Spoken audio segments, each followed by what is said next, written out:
All right, what is going on, everybody? It is almost 10 o'clock p.m. Wednesday evening. Just me tonight. I have tried to get James on the phone all week to join me on the podcast. And, well, I tried last week, and he was like, yeah, let's do it. And then when it came time, I sent him a text, hey, you still want a podcast? No response. Today, granted, he did say today, like, it would be tight. But again, he was like, text me around 4. I missed it. So I kind of blame myself. I texted him around 4:30, said, hey, you want a podcast? No response. So just me tonight. We will be talking I will be talking NFL. I wish James was here. We usually love talking NFL together, and I've said before on the podcast, I'd rather not do the show at all than by myself, but I think I'm going to have to overcome that fear because we can't be doing shows 3 weeks, every 3 weeks, especially during football season. So this is something I'm going to try to do this football season. Whether it's me and James, whether it's just me, whether it's me and somebody else, I'm going to try to get something out every week. But yeah, so I wish James was here. We love talking football. He has shown me up a couple times the last couple weeks. Hopefully I don't take too long. It is 10 o'clock and I do have neighbors. But I'm recording this late because I've had a busy day, getting off work at 5, come home, got to eat. And then I blogged a little bit. I do have my weekly picks coming out tomorrow for week 1 of the NFL. And then I had my fantasy football draft tonight, so had to focus on that. But yeah, so let's talk football season. This time tomorrow night, the season will have kicked off, I assume, barring anything crazy happening. The game might be over at this point tomorrow night. It's 9:57 right now, but might be over. Maybe not literally, but Bills or Rams might be in a blowout and just wind out the clock. But head into the season. Last year there were a lot of good teams, not a lot of great teams, and I feel like that was evident in the postseason. Because both number 1 seeds were bounced in the divisional round, didn't even win a playoff game, Tennessee and Green Bay. And then we had 2 4 seeds in the Super Bowl. We had a 10-7 Cincinnati team, and we had a 12-5 LA Rams team, and then the Rams won. I don't really see it changing much this year. I still think the NFL is as wide open as it's ever been. Yeah, I could see maybe 5 or 6 teams winning the Super Bowl, maybe more than that, honestly. But I mean, usually it's maybe 3 or 4. And this year, I think I could see 5 or 6, and it could be more than that. There are a lot of teams out there, like the Chargers, who are breaking in new personnel. Denver is breaking in a new quarterback and head coach with a lot of talent on that roster. Indianapolis is breaking in a new quarterback with a very promising roster. Yeah, there are a lot of teams, and honestly, it's very skewed to the AFC. Only 7 teams make it on each side, and so there's going to be a team or 2, I think, in the AFC that's going to be left out, and it might be a scenario where they win 10 games and don't make it. That's happened before. I remember in 2015, the Jets winning, I think they were 10-6 and just missed the playoffs. We saw one year New England winning 11 games and missing the playoffs. That was when Brady hurt his knee. But what I'm going to do tonight is I'm going to go I'm going to give my season predictions. I'm going to go round by round, division by division, and break it down, and I'm going to give a brief explanation, and then I'll get to Super Bowl picks, and then I'll give my weekly picks, and then I'll get with James tomorrow, and I'll post our season predictions and weekly picks tomorrow on our social media. So I want to start things off. We'll go alphabetical order. Oh, I'm sorry, major award winners first. So I kind of went off the wall here. Most valuable player. My guy Rodgers is back-to-back, but I don't see him doing it for a 3rd straight year. I don't remember the last time that's happened. I know for sure, though, it's probably Brett Favre who won it in 95, 96, 97, I believe, or 96, 97, 98, somewhere in there. But I don't see Rodgers winning in a third year. Mahomes and the Kansas City offense has question marks. Tampa Bay has question marks. I'll get to them in a bit. So, like I said, I kind of went off the wall with MVP here and decided to go with Justin Herbert. His numbers have been up there with the greats like Rodgers, Brady, Mahomes. I want to throw Josh Allen in there. But he's been up there. Last year, his numbers were almost identical to Brady's, and a lot of people considered Brady to be the MVP frontrunner, not Rodgers. So, a little off the wall, but I'm going to go with Herbert. Offensive Player of the Year. I don't like doing the same player. You see it most of the time in college.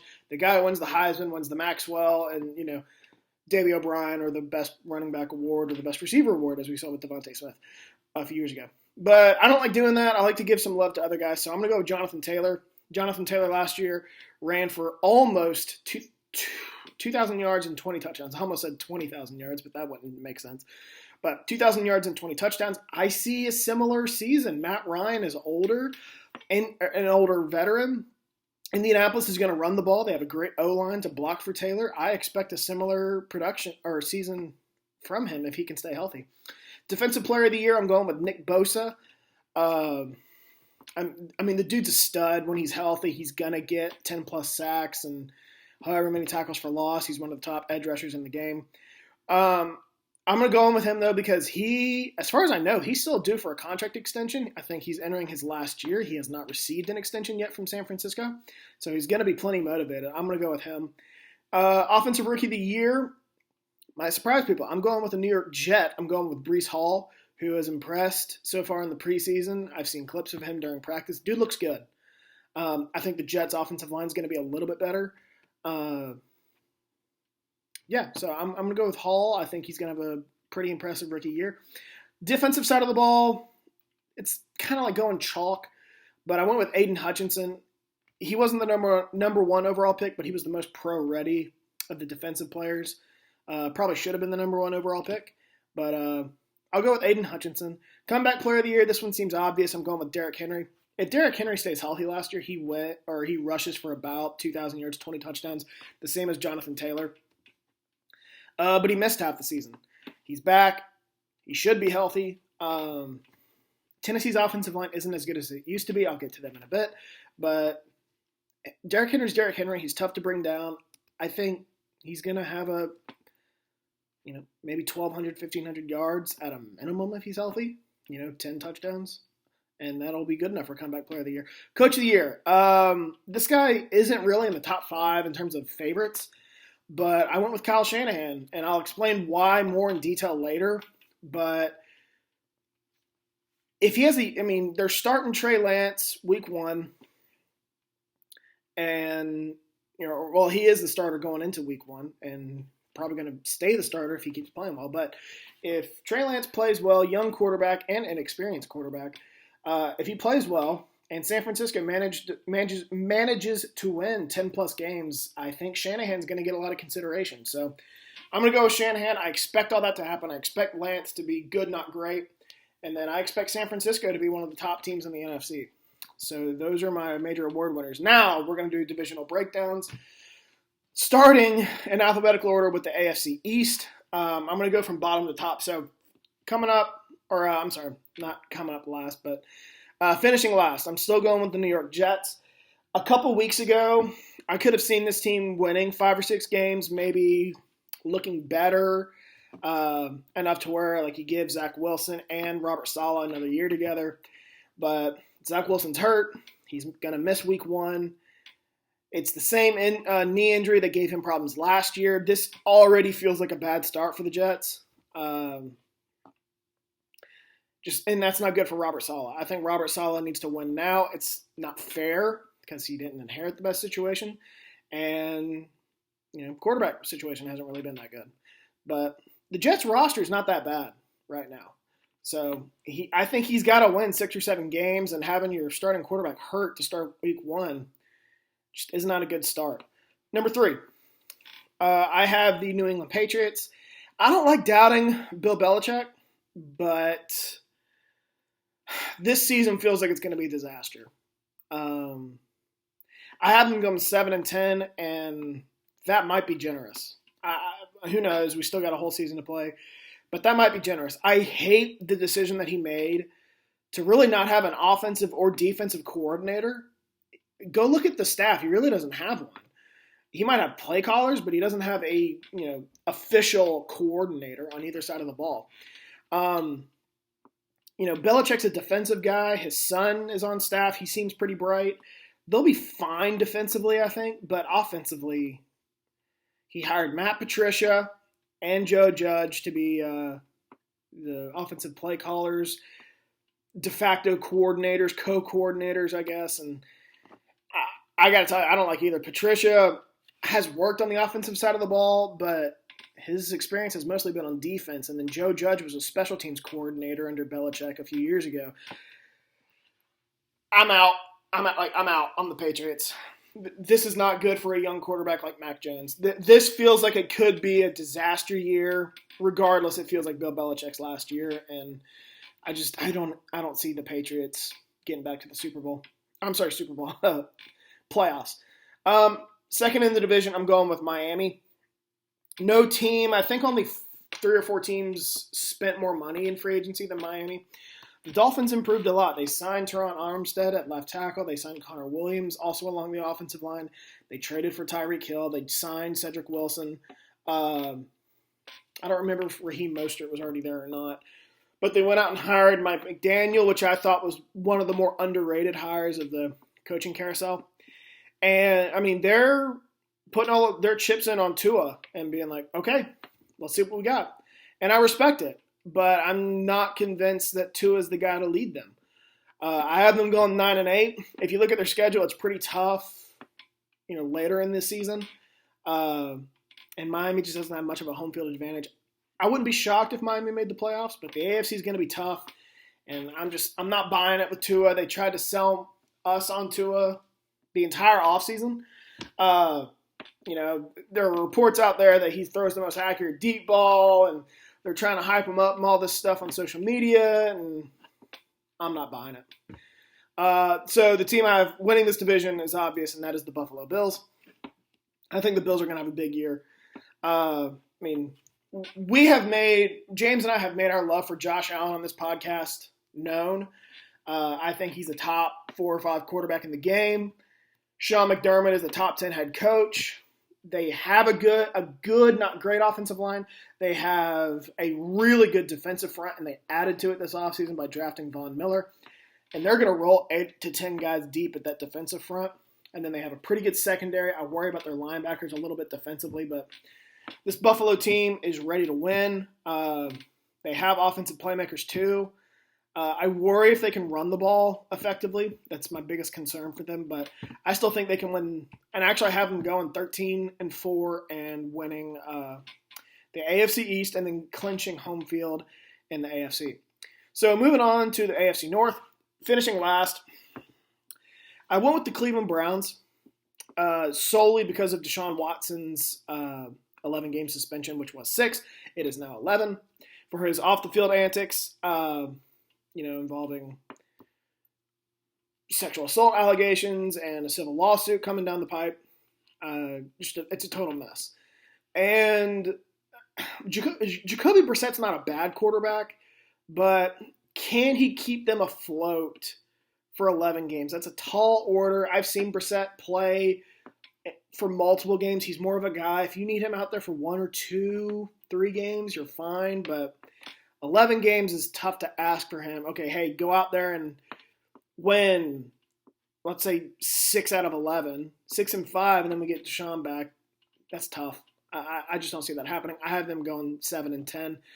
And so even if, let's pretend that Brissett keeps them at 6-5.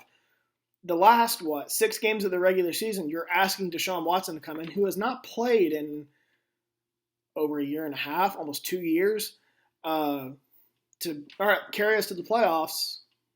I imagine he's going to be rusty. So I just don't think this is going to bode well for Cleveland this year. Finishing third, I have the Pittsburgh Steelers. I don't like doing it. I did it last year, but I have them finishing with a losing record, 8-9. This feels like about what they are. Last year they were 9-8. Mike Tomlin's never had a losing record as a head coach. If there's ever a time, it's this year. I mean, they have 3 quarterbacks: Mitch Trubisky, Mason Rudolph, and the rookie Kenny Pickett, competing for the starting job. I don't really buy either one. Their O-line is bad. I don't really think they have a true pass rusher outside of TJ Watt. But they always have a pretty good defense. I think their defense is going to keep them in a lot of games. But bad quarterback and bad O-line is a bad combination. So this feels like the first losing season Pittsburgh is going to have in a while. So finishing second, I'm going to go with the Cincinnati Bengals. I was hard on them early in the offseason. They struck me as a team that was going to regress. I know they made the Super Bowl, but you got to remember that they relied a lot on the leg of Evan McPherson. Joe Burrow was also playing well in the playoffs, not great. If you go look at his numbers, they really weren't that impressive, but we associate him with having better numbers in the postseason. I definitely did until I looked it up. So keep that in mind. I thought their defense overperformed. Now, they did add to the defense, and I thought they had a pretty good draft on that side of the ball. Their O-line was obviously atrocious. They got better. But the main reason why I thought they would regress is because we forget that Burrow led the league I think he led the league in interceptions last year. And outside of like the last 2 games of the regular season, his numbers really weren't terrific. But he finished the regular season strong. I think he threw something like 11 touchdowns in 2 or 3 games to end the regular season, helping the Cincinnati Bengals win the AFC North last year. I don't see that happening. I don't see Cincinnati regressing all that much. I actually have them improving their win total. That's mostly because Cleveland is kind of a mess and Pittsburgh doesn't have a quarterback. So I do have Cincinnati going 11-6, finishing second, but I have them as a wild card team. So the team I have winning this division is Baltimore. I feel like Baltimore hasn't been talked about enough this offseason. They had a slew of injuries last year. I know like Lamar Jackson, Calais Campbell, Marlon Humphrey, Marcus Peters, Derek Wolfe, Ronnie Stanley. Like a lot of their key contributors on both sides of the ball missed a ton of time. That kind of injury luck isn't going to happen, you think, back-to-back seasons.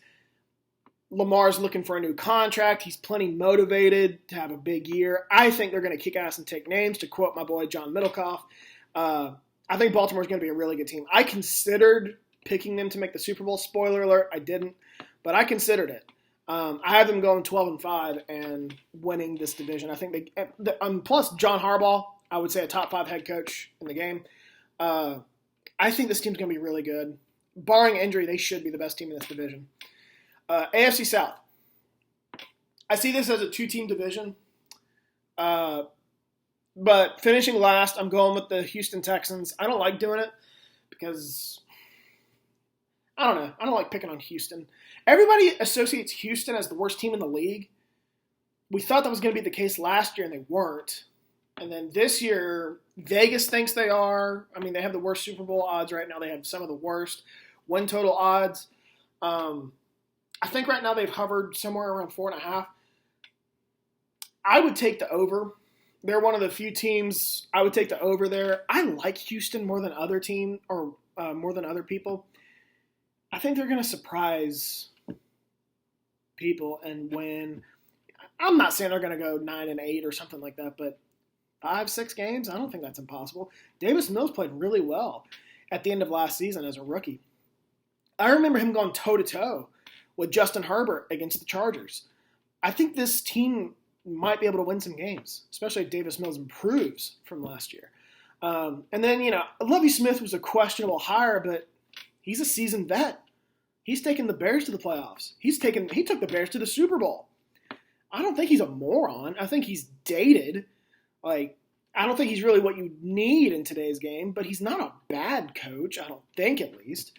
And they also did a complete overhaul of the roster. I think they added 20 new players.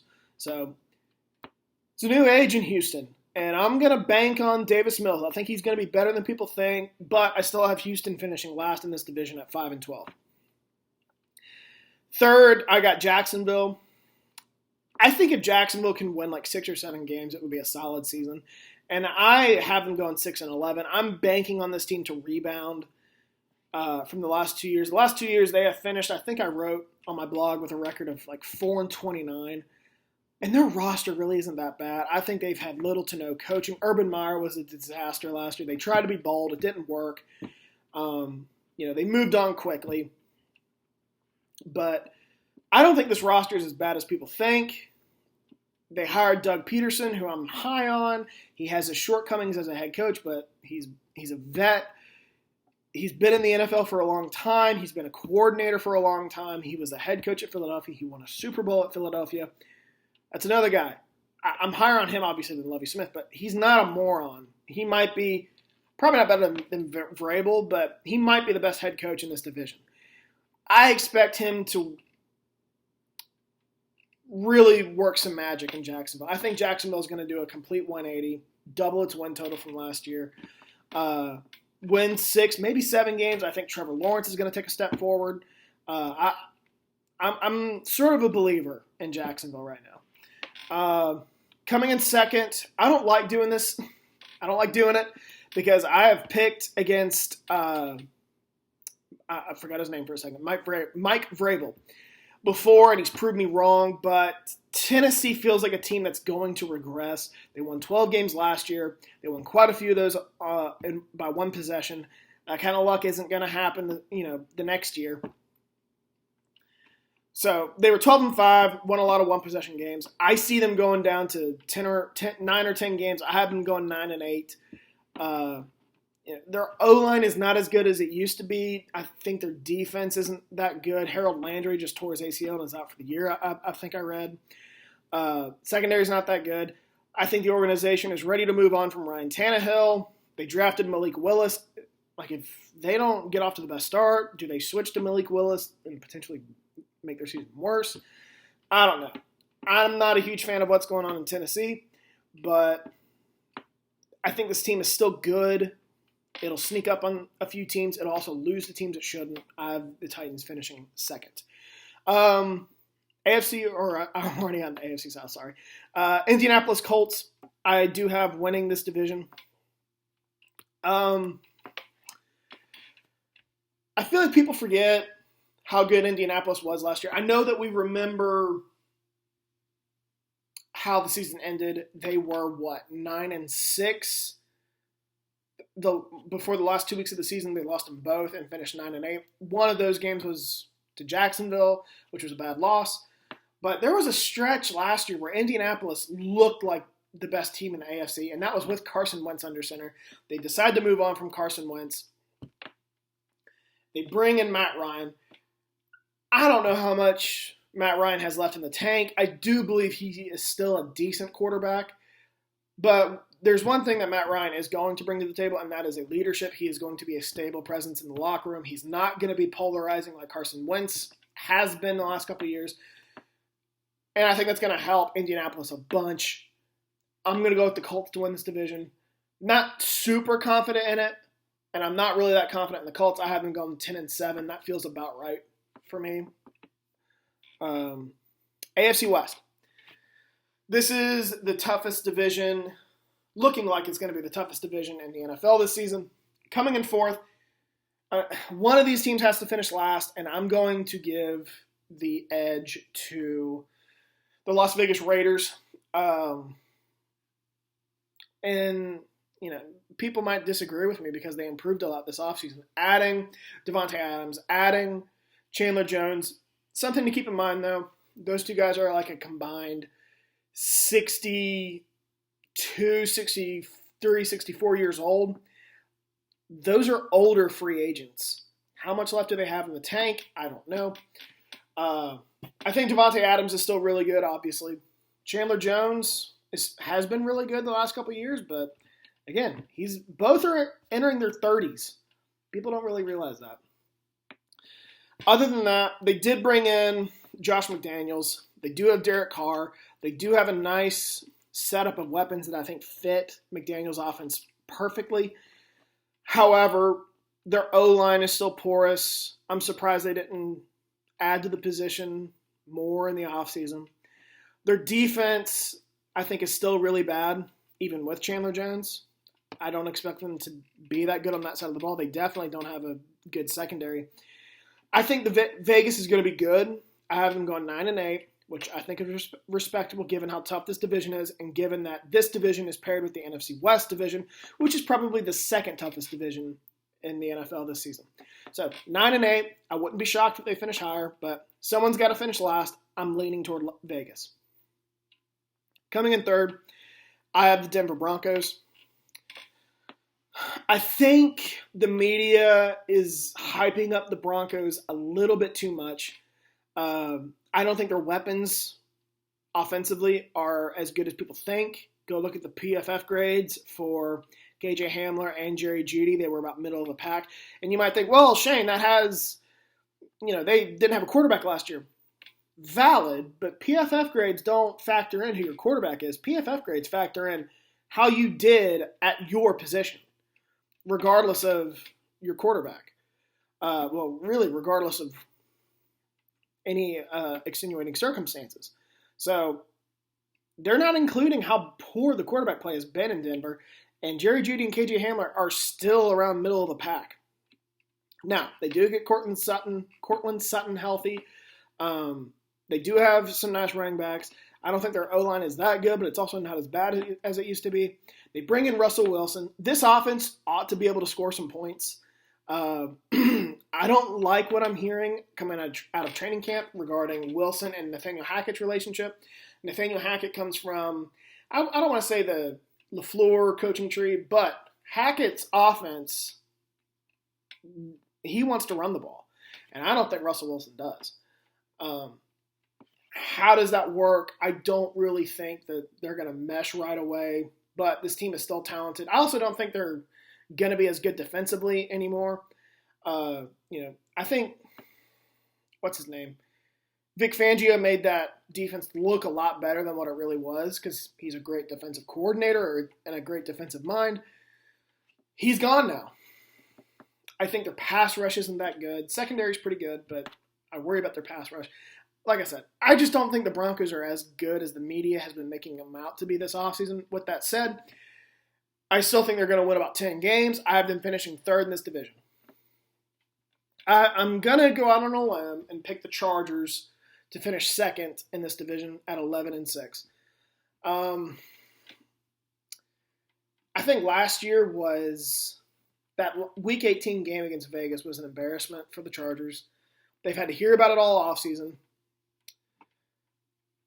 And I think they're going to bounce back. They added a lot of good players, J.C. Jackson, Khalil Mack, Austin Joseph Day, to their defense, Gerald Everett to their offense. They improved a lot. They had a good draft. It's time. The excuses are out for the Chargers. They have to win now. I think Brandon Staley knows it. I think the organization knows it. You can't go 3 straight years with Justin Herbert as your quarterback and not have a playoff appearance. They got to show up. Even as bad as Brandon Staley was last year as head coach, they still won 9 games. They got better. I think 11 wins isn't out of the question for them. Now, this is an unpopular opinion, but I'm still going to pick Kansas City to win this division. Football today is driven by quarterback head coach combinations. If you look at last year's division winners, almost all of them had the best quarterback and best head coach combination, with some health and other stuff mixed in.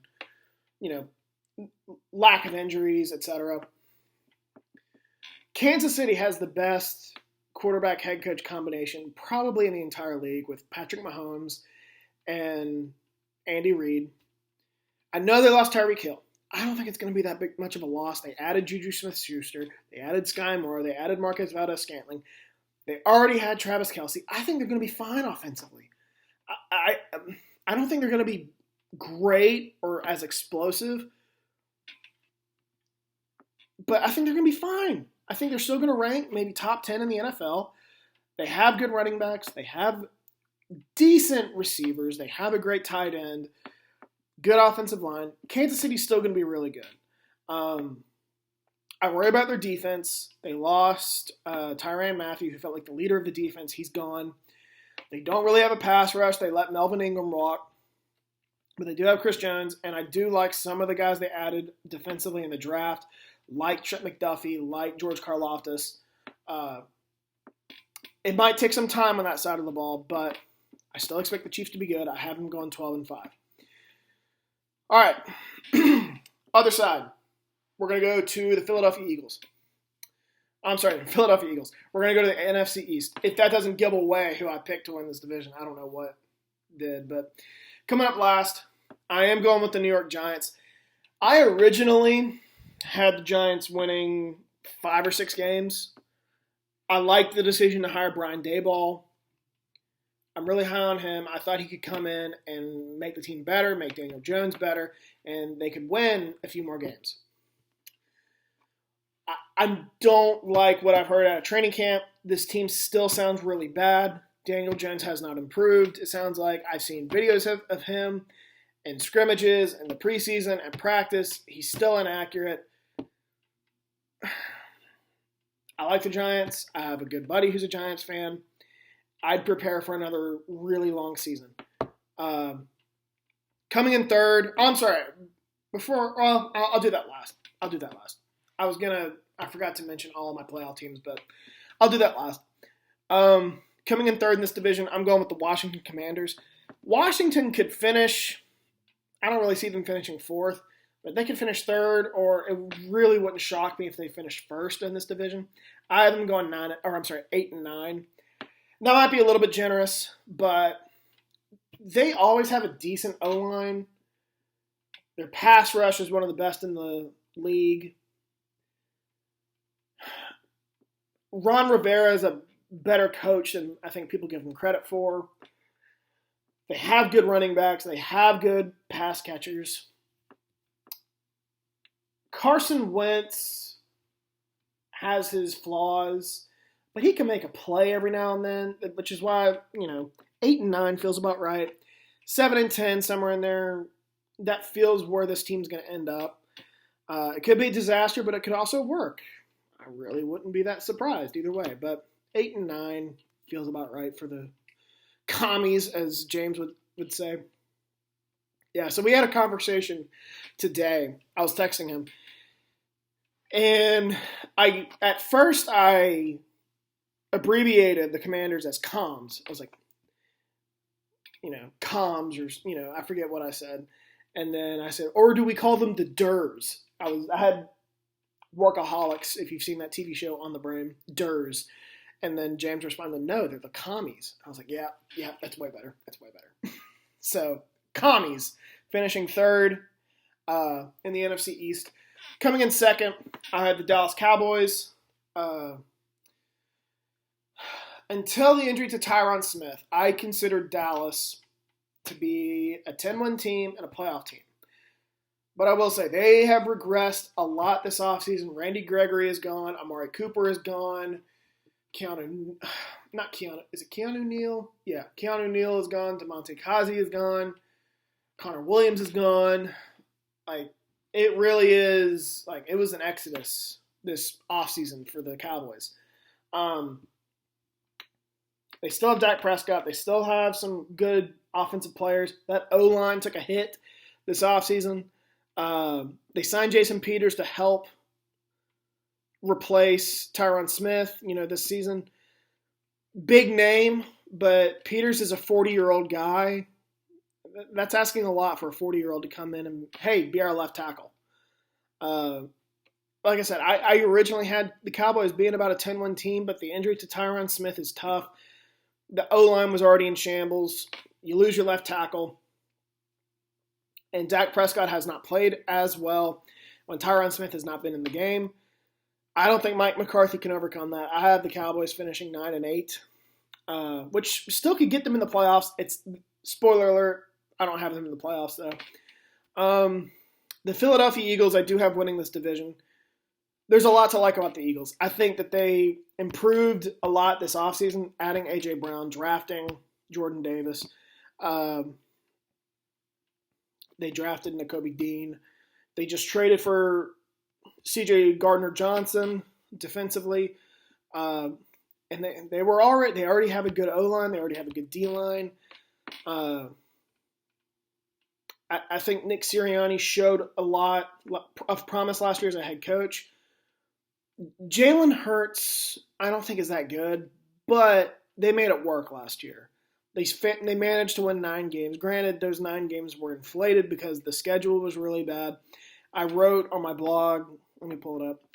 They had a record of they were 9-8 last year. All of their wins coming against teams with a combined record of 53, 99, and 1. I know this is the NFL and every game it matters, and you can't just go off wins and losses, but that's a really bad number.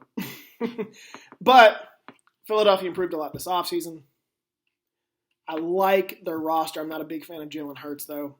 But they won 9 games last year. They should get to 10 this year. And plus the rest of this division, I would argue, regressed. So I like the Eagles. All right, my division, the NFC North.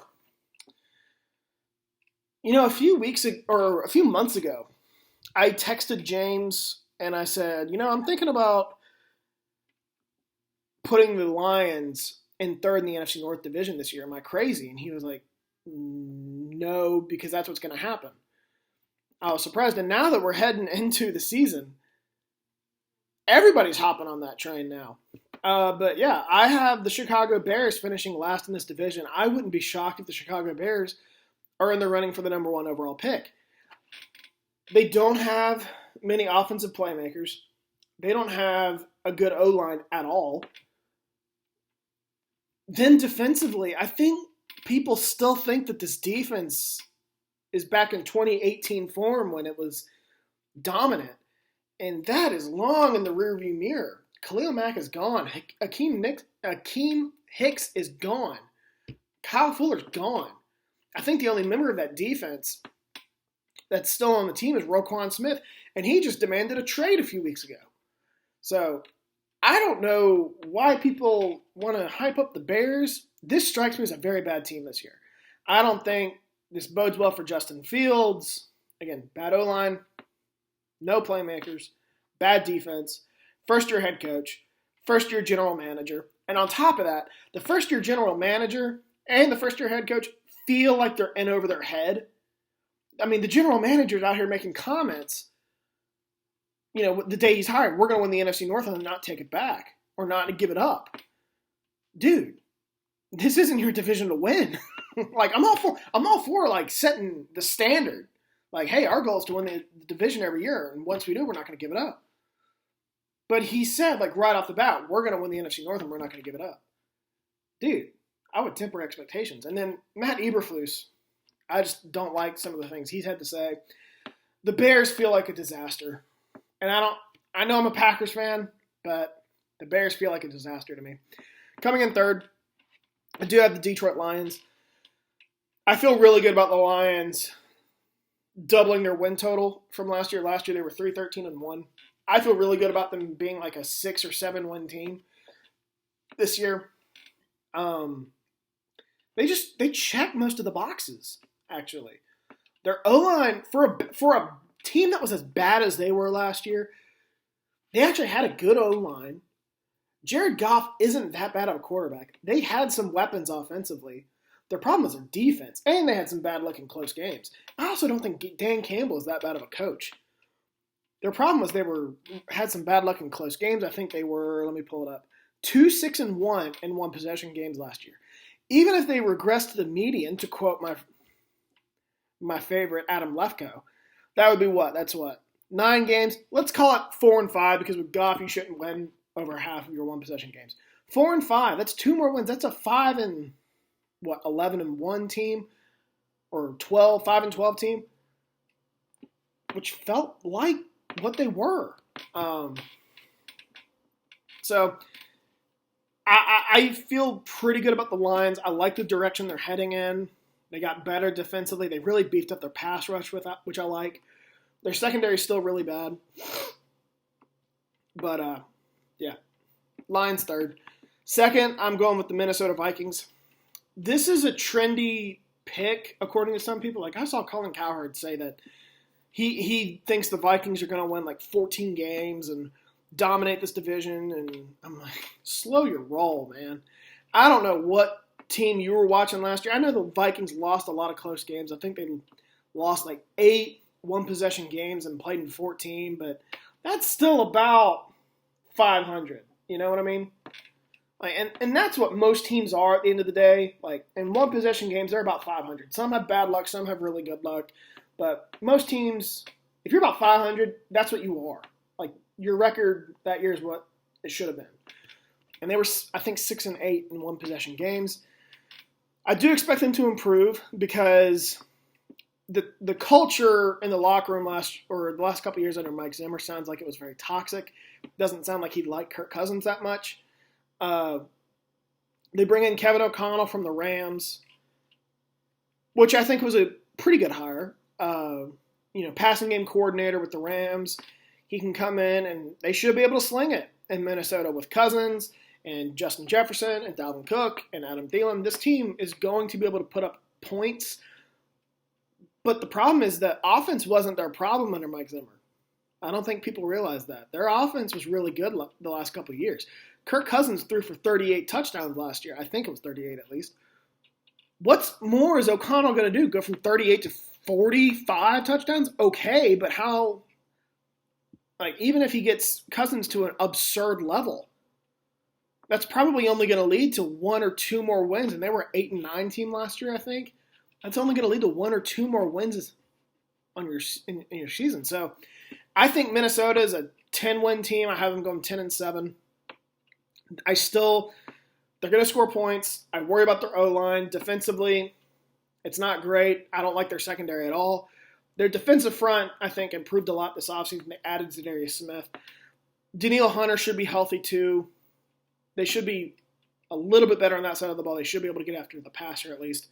But I still think Minnesota is maybe at best a wild card team, barring any injuries.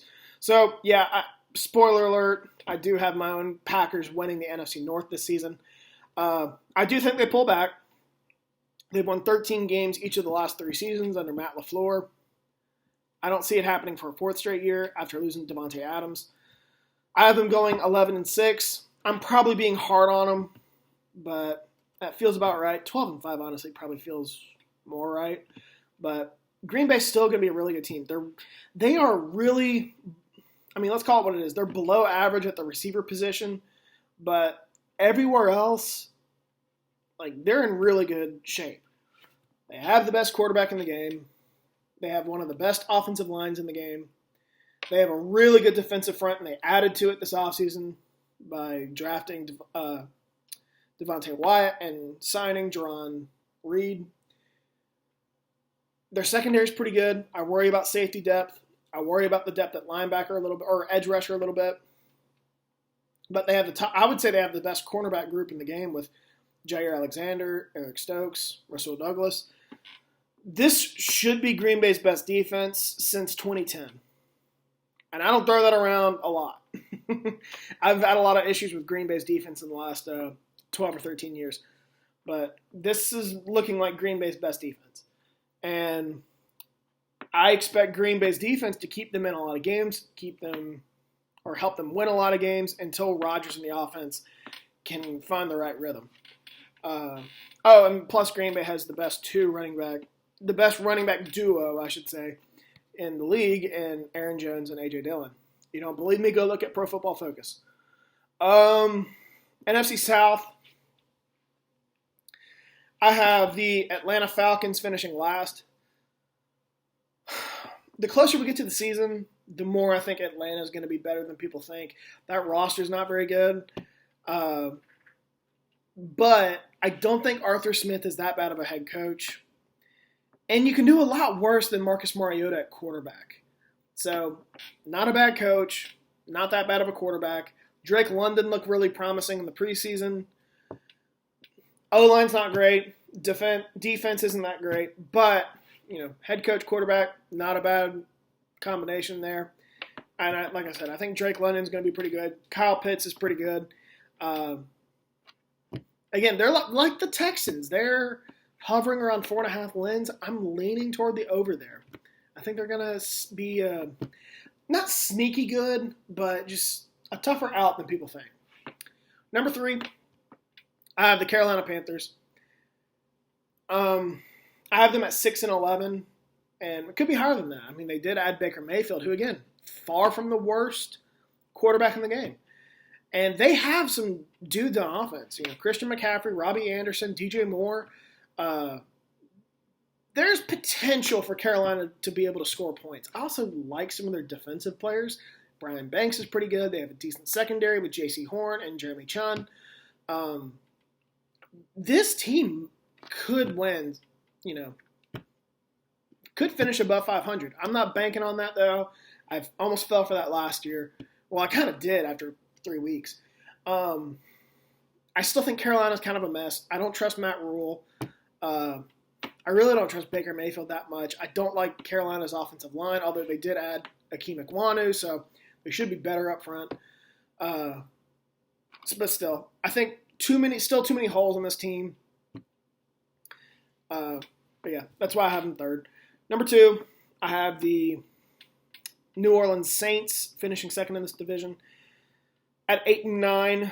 It feels about right. I think it's not talked about enough how much Sean Payton meant to this team. He's not there anymore. Dennis Allen is now the head coach, who has been a head coach before, and it wasn't impressive. Now, the Saints have a much better roster than what he got in Oakland. But New Orleans is shuffling around guys on the offensive line after losing Teron Armstead. Their projected left tackle, Trevor Penning, just got hurt. If you're telling me that the Saints' offensive line isn't going to be that good, that doesn't bode well for Jameis Winston, who can turn the ball over quite a bit. So Saints at 8-9, they have a really good roster. I question head coach and quarterback and O-line, and those are 3 of the biggest positions. So 8-9 feels about right. I do have Tampa Bay winning this division. I originally had them winning 13 and 14 games, but with all this news coming out of training camp, Tom Brady taking 10 or 11 days off, which you can say what you want. I think that's a bigger deal than they're making it out to be. But Brady's taking time off. They had a slew of injuries to the offensive line, specifically in the interior. That ain't good with old and immobile Brady. New head coach. I'm not sure Todd Bowles is the right guy to lead this team. And then there was something else. What was the 4th point? Let me see here. Oh, they don't seem focused. Look at Brady in his press conference after the recent preseason game. He looks exhausted. Leonard Fournette's showing up overweight. This team in general struggled with, being focused and being disciplined. They, I think, led the league in penalties last year. So the Bucs are still talented to win this division. But in terms of winning the Super Bowl, I am shorting them. This feels like Brady's last year, and I don't want to bet against him, but I have a hard time picturing the Bucs in the Super Bowl right now. Last but not least, the NFC West. Coming in last is the Seattle Seahawks. Something tells me Seattle might be better than this, but I have them going 4-13. I think Pete Carroll's going to have this team motivated, but the quarterback position is a disaster right now. Geno Smith and Drew Lock are competing for the starting job. I actually think Geno Smith won the starting job. That's just not good. I love Geno. I'm a WVU guy. I love Geno Smith. But if Geno Smith is your starting quarterback in the NFL, you're in trouble. Seattle's O-line is bad. They don't have a pass rush. Secondary is not much better. This is a really bad team entering a rebuild that's going to take a few years. So I think Seattle at 4-13 feels about right. I have the Arizona Cardinals finishing third at 9-8. This could be higher than that. I just don't trust Kyler Murray. He's got to go 6 games without DeAndre Hopkins. I don't trust him. O-line's not that good. Defense took a hit after losing Chandler Jones. Their secondary already wasn't that good. I don't trust Cliff Kingsbury. But there's still enough talent on this team for them to score points, maybe win some shootouts. So 9-8 feels about right. And then just the NFC is not that good in general. I do have the LA Rams finishing second. This is kind of like my big surprise of these predictions. But I think the Rams take a slight step back this year. No, Andrew Whitworth's not there anymore at left tackle. I think that's a big loss. They lose Von Miller. I think that's also a big loss to their defensive front. One of the underreported storylines of training camp, in my opinion, was Matt Stafford having tendonitis in his throwing elbow. I've never had tendonitis. I texted James about it. He was a quarterback in high school. I assume he's had it, and he said, that's a bigger deal than they're making it out to be. I mean, that's a nagging injury. You're talking about, it might not be a big deal now, but you're talking about in November and December when he's thrown 300 balls. You're going to tell me that elbow's not going to be hurting? I'm not that high on the Rams. Like I said, they're still plenty good enough. I trust McVay. They'll win 10 or 11 games, maybe 12 games again, but I don't really see them winning the Super Bowl again. So I do have the San Francisco 49ers winning the NFC West and being my surprise team of the year in general. I have them going 12-5 and clinching home field advantage in the NFC. I think Trey Lance is at worst going to be okay. And I think that's really all they need. This team is built to win now. They have some stud offensive weapons. They're really good on the offensive line. They have a really good defensive front. They got better in the secondary this offseason. Kyle Shanahan is obviously a great coach. They're always going to run the ball well. All they need Trey Lance to do is just be okay. Really okay to good. Slightly above average. And I think he can do that.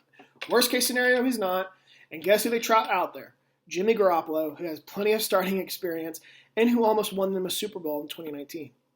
I think the 49ers are going to be really good this year. This is kind of my bold pick. I have them going 12-5 and having home field advantage in the NFC. So, let me go through all my playoff teams before I go any further. AFC East, I have the Buffalo Bills coming out of that division with home field advantage. AFC North, I have the Ravens winning the division with the Bengals as a wild card. AFC South, I have the Colts winning that division. Titans miss out on the playoffs. AFC West, I have three teams. Kansas City winning the division, the Chargers finishing second with one of the wild cards, and the Broncos finishing third in the division, also sneaking in and getting one of the wild cards. So, Bills, Ravens, Bengals, Colts, Chiefs, Chargers, Broncos in the AFC. I have the Eagles, Packers, Bucks, 49ers in the NFC as division winners, and then the Vikings and the Rams and Cardinals as the playoff teams. So Super Bowl 57, my pick, coming out of the AFC. I don't feel confident in it, but I'm going with the Buffalo Bills. Love my boy Josh Allen. I think that roster is ready to win a Super Bowl this year. I'm riding with the Bills. In the NFC, the closer we get to the season, the more I think a team not named Green Bay, Tampa Bay, or LA is going to represent the NFC in the Super Bowl. The next best option is the 49ers. In my opinion, that's who I'm going with. They have question marks, but so do the other three teams. Green Bay, I don't think is going to be dynamic enough on offense. Tampa Bay has a slew of injuries to its offensive line, and I question whether or not they're bought in. The Rams, Matt Stafford's already hurt, not already hurt, but has tendonitis in his arm. I think that's a bigger deal than they're making it out to be. Plus, Whitworth is gone, Von Miller is gone. Those are two key leaders from last year who are gone. I look at the 49ers, I see a young team poised to break out. I have my reservations about the quarterback position, sure, but they have playmakers all over the field. Shanahan's a great coach. I like being bold. Sorry. I'm going to be bold. I like San Francisco this year. And I feel kind of good about it, honestly. So which team, Buffalo or San Francisco, do I have winning the Super Bowl? You already know, man. Y'all already know I'm going with the Buffalo Bills. Buffalo, I think this is going to be a special season for you guys. My friend Mike Stella, I don't think he listens to the podcast. I know he checks in on my blog every now and then. I worked with him in Nashville. He's from Buffalo, huge Buffalo Bills fan. Mike, I think this is going to be a special season for you, man, if you're listening. Josh Allen, man. Me, James, we've been on the Josh Allen train since he was at Wyoming. We're going to do a fucking victory lap if he wins a Super Bowl in Buffalo, and especially if he wins MVP. But if he can win a Super Bowl in Buffalo, like, we're going to do a victory lap. I'll get cigars, the whole 9 yards, except if they play Green Bay. But those are my predictions. So let's go to week 1 real quick. Let me pull it up here on ESPN. I'll go through these pretty quick. We're running close to an hour.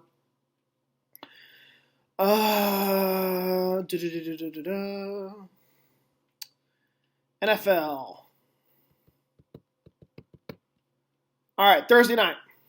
I thought I was ahead of the curve with this pick a few weeks ago, but Vegas has them as a favorite. I'm going with the Bills. Rams are shuffling that offensive line a little bit after losing Andrew Whitworth. I think Buffalo's deep defensive front is going to cause a lot of problems. I'm going to go with the Bills on that one. Saints-Falcons, I think closer than the spread says. I think it's right now Saints minus 5.5. I'm going to go with the Saints, but I think the Falcons keep it close. 49ers-Bears, 49ers are minus 7. I'd hammer the 49ers here. I don't like taking teams that are, a touchdown favorite on the road, especially in the NFL. But like I said, the Bears are bad. I don't think the Bears match up at all. Bad O-line, bad D-line, bad combination going up against San Francisco. Give me the 49ers in that one. Steelers-Bengals, this is another one. Right now, Bengals minus 6.5. Mike Tomlin is one of the all-time motivators. The Steelers, I've heard all offseason how they're not going to be any good without Ben Roethlisberger, how they're pedestrian on offense. I think Mike Tomlin's going to have this team ready. However, I'm going to take Cincinnati to win. Just more talent, younger quarterback, better quarterback. Going to go with the Bengals, but I think the Steelers keep it within the spread. Eagles-Lions. I saw James tweet this week that he thinks Eagles minus 4, which is what the spread is right now, is the bet of the week. I don't agree. I was actually pretty torn on this. I think the Lions are going to give the Eagles all they can handle, but the Eagles are the better team in the trenches. That's where the game is won. I'm going to go with the Eagles to win that game. Patriots-Dolphins. Bill Belichick, for as great as he has been, has struggled in Miami. I think I wrote on my blog today that he has a record of 13-9 in Miami. I'm sorry, a record of 9-13 in Miami. Which doesn't seem that bad if you think about it, but if you think about how great Belichick has been this season, and you think about how bad, this season, in the last 20 years, and you think about how bad Miami has been in the last 20 years, the fact that Miami has beat him 9 times in Baltimore, I think says a lot. 13 times in Miami says a lot. So this is a place that Belichick always struggles. They're still, I don't want to say shuffling pieces, but they're still working out kinks in this offense with some bad play callers, in my opinion, in New England. Give me the Dolphins to win this game, and I don't know if it's going to be a blowout, but I feel pretty good about the Dolphins. Ravens, Jets. Zach Wilson's not playing. I don't trust Joe Flacco. Give me the Ravens. Jags, Commanders. I don't know why, but I'm leaning Jaguars here. I don't really have anything scientific for it. I think the Commanders are a better team on paper. However, Washington, Vegas is telling me something by the spread. Right now, it's just Washington minus 2.5. I mean, you get 3 points for home field advantage. So Vegas views Jacksonville, I guess, as a better team if this was on a neutral field. That spread's telling me something. So I'm going to go with Jacksonville here and kind of an upset. Doug Peterson used to coach Carson Wentz. He's going to know his flaws. He's going to know his weaknesses. I think he'll know how to attack them. I think the Jaguars start off the season with a big win. With a big road win, I should say. Browns at Panthers. Panthers right now are minus 1.5. I think this is a Baker Mayfield revenge game. I think he's going to ball out against his former team. Give me the Panthers. Colts at Texans. The line was 8.5. It is now down to 7, favoring the Colts. I think the Colts win, but don't sleep on the Texans there. Giants at Titans. I know I just said I wasn't that high on the Titans this year, But if there's one thing I know I can expect from a Mike Vrabel coach team, it's that they're going to be physical. They are going to win at the point of attack. They are going to win in the trenches. And that's especially going to be the case with the Giants. The Giants don't have a good offensive line. They really don't have that great of a defensive line either. Give me the Titans. I'm not sure this one's going to be that close. Packers at the Vikings. Right now, the Packers are favored at -1.5. I've gone back and forth on this game, and I'm still not convinced either way. The closer we get to the game, the more I like my Packers' chances. I don't know. There's just something about this game that makes me think Rodgers is going to show up, and he's going to ball out. He's going to have a big game. But the injury report concerns me a lot for the Packers. Allen Lazard hasn't practiced this week. He is right now Green Bay's #1 wide receiver. I feel like that's going to be a big loss if he doesn't play. David Bakhtiari was on the injury report. Elton Jenkins is on the injury report. Now, I think one or two of those guys is going to play. If all three are out, I don't see a scenario where Green Bay wins this game. It's going to take a lot if that's the case. I'm going to go with the Vikings. They always play Green Bay tough at home. I'll go with the Vikings. Chiefs at Cardinals. I said it earlier. Kyler Murray does not play well without DeAndre Hopkins. Give me the Chiefs. Better head coach, better quarterback. I like the Chiefs. They are -6. The Chiefs are on the road. Raiders, Chargers. I'm torn on this one. Chargers are only -3 right now, and this is at the Chargers Stadium.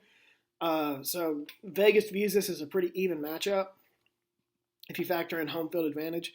I'm going to go with the Chargers. They've had to hear all offseason about how they blew Week 18 last year to the Raiders. They've had to hear all offseason about how they stink, how much they blew it last year. I think they're going to have this game circled. I think Brandon Staley needs to win this game. And I'm gonna bank on the Chargers. Not confident in it, but I'll take the Chargers to win that game. Sunday Night Football, Buccaneers at the Cowboys. Right now, Bucs are -2.5. The Cowboys are breaking in a new left tackle, and that's troublesome going up against Tampa's front seven or defensive front. And in a game where I have to go with Brady or Dak, I'm always going to take Brady. So give me the Bucs. I think it's a close game, though. Broncos at Seahawks. I don't know if this is a Russell Wilson revenge game or a Seattle Seahawks revenge game, but right now the Broncos are -6.5 at Seattle. I'm sure Pete Carroll's going to have his team fired up. I think they'll show up, but I just don't think they have the talent to beat Denver. I'll say it's going to be like a close game at halftime. Denver pulls away in the second half to win by 10-ish points. But I'll take the Broncos to win. And just Seattle doesn't match up. They don't have the talent as Denver. But, yeah, so that is week 1 of the NFL. I might as well just go ahead and go to college.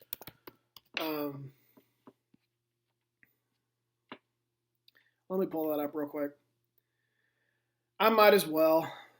Actually, let me pull it up on my blog. Only a few more minutes. Bear with me, guys. All right. Bama at Texas. Right now, the line is Bama -20. I'm going to go with Bama. I don't know if that's a lot of points. It almost makes me want to take Texas +20, but Bama, I would say by a lot. Texas isn't there as a program yet. Iowa State at Iowa. That's tough. This is tough. Iowa was not impressive last week, and I haven't picked these games yet. And I was still deciding on this game. I don't want to completely overreact to last week's game by Iowa. Didn't score an offensive touchdown all game. Won 7-3 though against the FCS opponent. I don't want to overreact, but I can't trust the Hawkeyes. Iowa State lost to Iowa last year partly because it committed like 5 turnovers. I think Matt Campbell's going to have his boys ready. I think they have this game circled. Give me the Cyclones. I'm not super confident in that though. South Carolina at Arkansas. This feels like a tough game for South Carolina, who I like. I think they're heading in the right direction, but these programs aren't on the same level right now.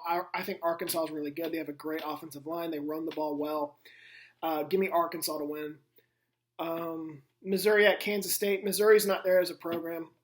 Kansas State is a dark horse Big 12 title contender. They check just about all the boxes. I'm not sure they have the quarterback to win it, though. But Deuce Vaughn's a stud. I think Missouri's going to have a hard time this weekend. Tennessee at Pitt.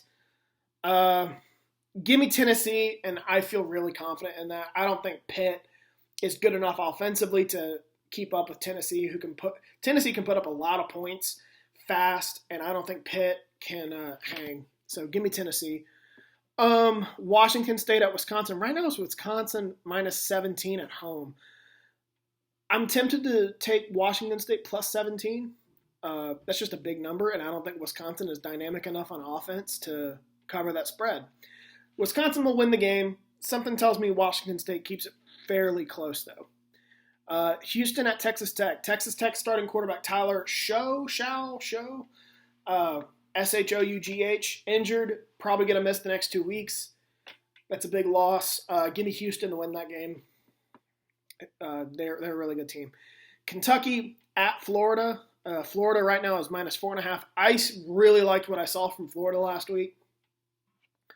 Anthony Richardson looks like a stud. Kentucky has won in the swamp like one time in the last 30 years. Give me Florida to win that game. Arizona State at Oklahoma State. I think Arizona State's a mess right now. They got a lot of off-the-field issues. They don't have a quarterback. Oklahoma State's just a better program. They have the better head coach. Give me the Cowboys to win that one. USC at Stanford. I don't think Stanford might have the advantage in the trenches, and that might win this game, help them win this game. But I don't trust David Shaw. I don't think they're dynamic enough on offense. Give me USC. Something tells me that might be closer. I think right now USC is a 9.5 point favorite. I think Stanford's going to show up, but give me USC to win. Mississippi State at Arizona. I'm going to go with Mississippi State. They have one of the more underrated quarterbacks in the country in Will Rogers. Obviously, I like Mike Leach a lot. Arizona's just not on the same level as Mississippi State as a program either. Give me the Bulldogs. I'm not sure that one's going to be that close. And then lastly, game of the week, Baylor at BYU. I'm leaning toward the upset here. I'm really high on BYU. Baylor is really good in the trenches. They are one of the better teams in the Big 12. In the trenches, they have a lot of good players. They're going to win a lot of games this year because they'll win at the point of attack. But BYU is just as physical as Baylor, maybe more. Baylor's got to go on the road from the plains of Texas to the high altitude of Provo, Utah. And these two teams are going to be conference opponents next year, I believe. So this is a quick preview of what next year is going to look like. But plains of Texas to the high altitude of BYU. Give me the Cougars in that one. I think right now BYU is a 3.5 point favorite. I feel pretty good about the Cougars. The Cougars were my Group of Five pick to represent. My pick to represent the Group of Five in a New Year's Six bowl game. I'm not going to waver. Give me the Cougars to win this game. So that will do it for all my picks this week. Jam-packed show, running over an hour right now. But yeah, I think I'm going to keep this a regular routine. A lot of talking by me. I don't like doing this by myself. Y'all know I don't like doing it by myself. But it's football season, start of the NFL season. College football started last week. We didn't put anything out. I didn't want to do it back-to-back weeks. Hopefully I can get James back on at some point this season. But I'll try to do this every week, maybe bi-weekly. Put something out. We'll talk football, or I'll talk football. And then, I'll get James's picks and predictions for tomorrow. I'll post them on social media. One more thing before I go. House of the Dragon, big fan right now. I was a huge Game of Thrones fan when that was on TV. Ended poorly. I distanced myself from any Game of Thrones related spinoff, but House of the Dragon has been on the last 3 weeks, and it has been impressive.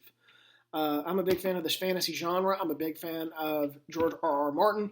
I'm a big fan of the Song of Ice and Fire books. I need to read Fire and Blood. I know roughly what happens. I don't know all of what happens. But yeah, big fan of the show. I hope the Lord of the Rings show can catch up. I was not a huge fan of its premiere. So, yeah, just wanted to throw that in there. We don't really talk shows all that much, so wanted to throw that into the barbecue sauce. But that'll do it for us tonight. I never say this. I watch other podcasts and they say it, but be sure to like and subscribe to our channel. We're going to try to put some more content out there for you guys. So, later.